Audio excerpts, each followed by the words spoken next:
Ladies and gentlemen, welcome to Roger's Kakasungura YouTube channel. Kakasungura, these are some of the reasons why we need Raila Odinga around our country. And this is the reason why some Kenyans feel that Raila Odinga should not proceed to the AU.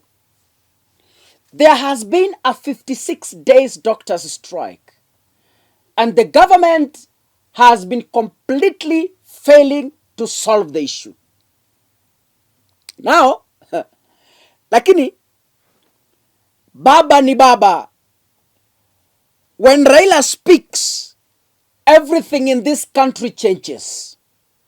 So madaktari have been having a strike. And today, a few hours ago, Raila Odinga, leading the Azimio team, had threatened to mobilize other unions to join doctors in the nationwide strike. Vile Raila amesema hivi, mambo ikabadilika katika taifa la Kenya. Serikali ikaita madaktari. After Raila's press, najua Raila aliongea about ilikuwa around saa 9 leo. So after 2 hours, the doctors are ending their national strike. You know, Raila, when Raila speaks, means business. Raila kwenda AU inafanya Ruto anatukalia chapati katika taifa la Kenya. So that is why Kenyans feel baba abaki katika taifa la Kenya. Raila speaks. After 2 hours, the government acts.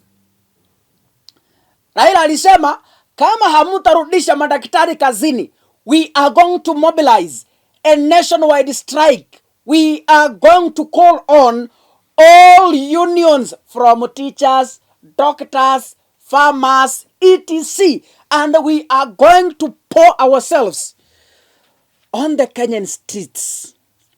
Saa 11:30, serikali imeita madaktari, imewaambia sasa hii mambo imekuwa mbaya kama mbaya.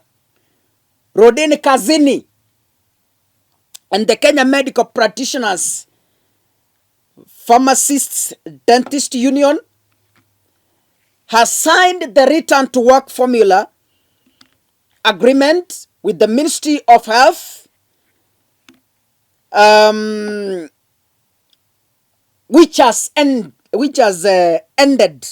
the 56 days national doctors strike. And that is who Raila Odinga is.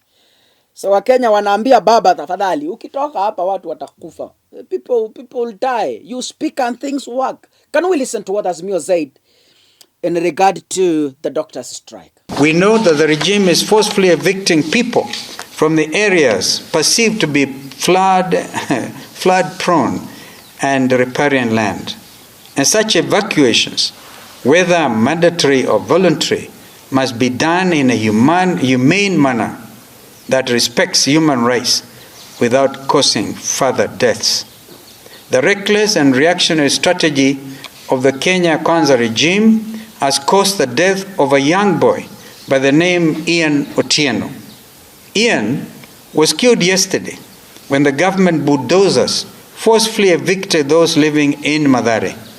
Almost a day or so after President Ruto had been there and telling everybody that you will not be moved until at least some adequate alternative shelter has been found.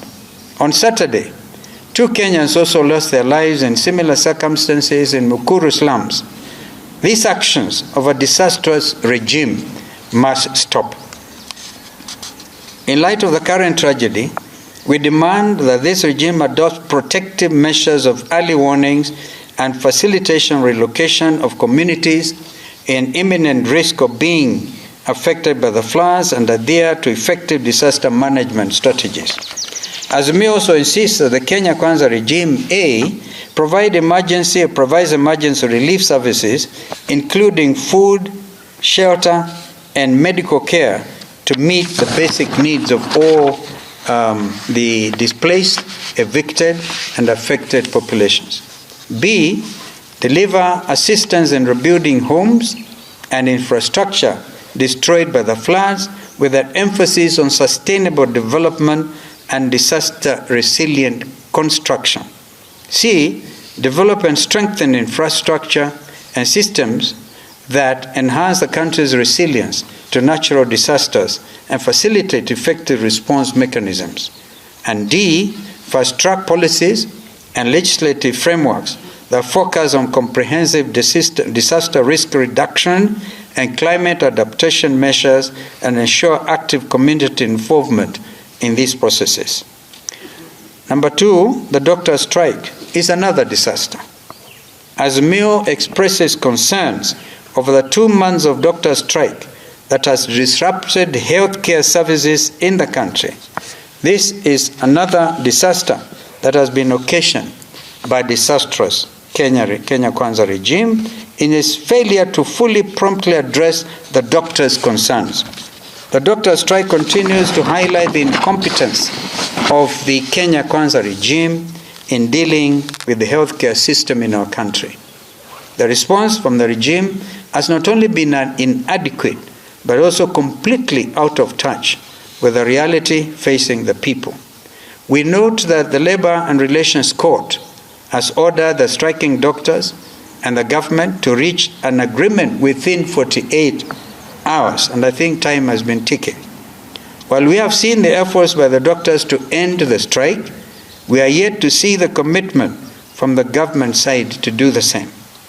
We ask the Kenya Kwanza regime to take advantage of the 48-hour window given by the courts and immediately reach an agreement with doctors that will see a resumption of normalcy in public hospitals, failure to which we shall mobilize the public and other unions to join in a national strike. We have said this before, and there are various ways of actually joining in this endeavor. What we're basically saying is, can this matter come to an end? As a result of these floods, waterborne diseases are now, we've seen the headlines in the major newspapers today, problem with cholera in Tana River County and elsewhere, everywhere. Now with the doctors on strike, what else can this be other than disastrous? On the critical matter of General Ogola's death, we demand for a parliamentary select committee immediately. On April the 18th, 2024, the Chief of Defense Forces, General Francis Omondi Ogola, lost his life in the course of duty. Excuse me.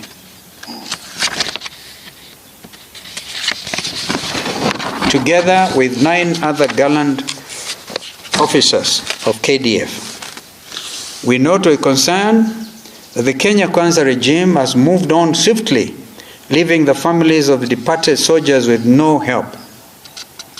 They also are yet to establish a time-bound public inquiry into the cause of the chopper crash.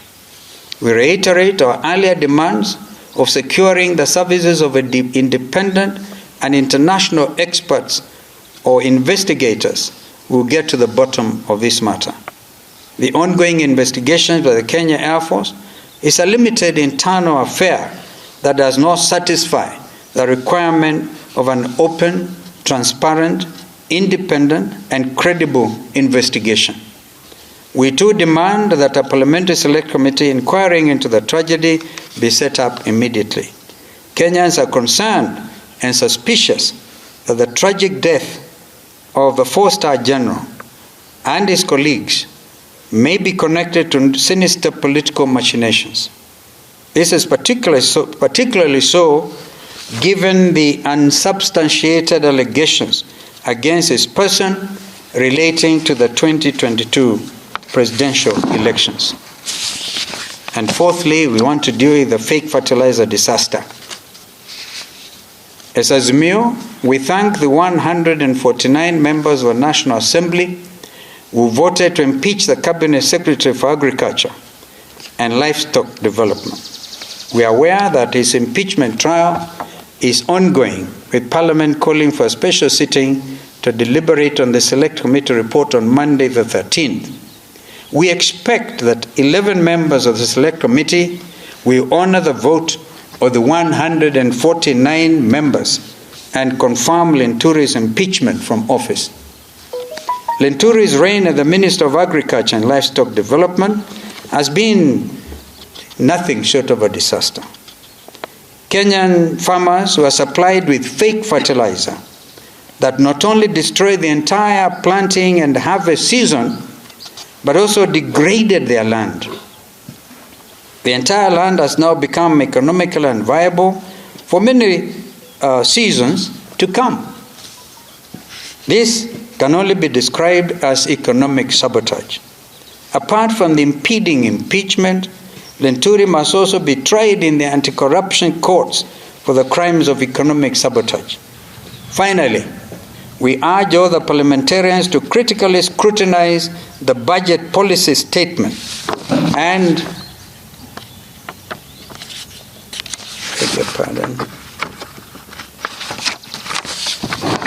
the coming Finance Bill 2024, which is bound to introduce a new wave of taxes with disastrous consequences for ordinary Kenyans who are already suffering from the current high cost of living. Indeed, we conclude that Kenya Kwanza is so far a disastrous regime that should be impeached in its entirety. But we are not into that yet. We're just sounding a warning shot. And this is the democratic country we have all fought to establish.